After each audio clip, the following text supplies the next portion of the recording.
सुदामा और श्री कृष्ण बचपन के मित्र थे और दोनों एक ही साथ शिक्षा लेते थे।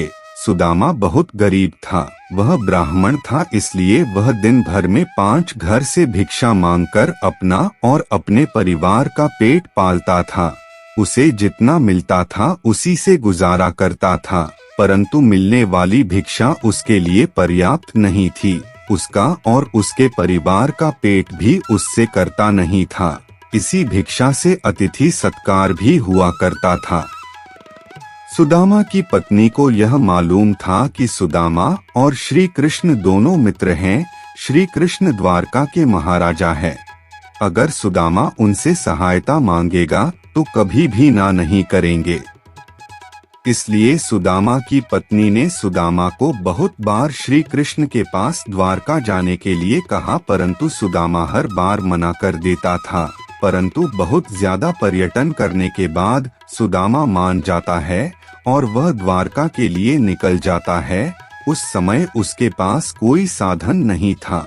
वह अपने पैरों पर चलता हुआ द्वारका की ओर बढ़ रहा था।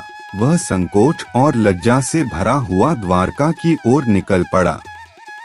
काफी दूर चलने के बाद उसे रास्ते में एक बैलगाड़ी मिलती है, जिस पर व्यापार के लिए खूब सारा माल लदा हुआ था। मुरारी ने सुदामा को द्वारका चलने के लिए मना लिया।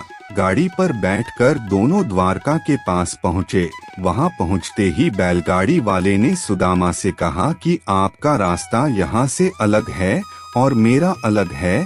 सुदामा आगे चलने के बाद वहां से वापस आ गया। उसने सोचा कि मैं उस बैलगाड़ी वाले का धन्यवाद करके आता हूँ। सुदामा मंदिर के पीछे उसका धन्यवाद करने के लिए वहां गया तो वहां पर कोई बैलगाड़ी नहीं थी और ना ही कोई मुरारी था।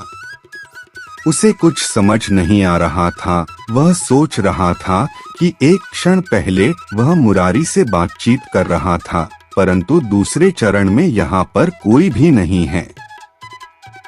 सुदामा समझ गया था कि उसके मित्र श्री कृष्ण की ही कोई लीला है। वास्तव में ऐसा ही हुआ। जब दोनों की मुलाकात हुई तो वह दोनों मुरारी की घटना पर मुस्कुरा रहे थे। दोस्तों, आशा करता हूं कि ये वीडियो आपको पसंद आया।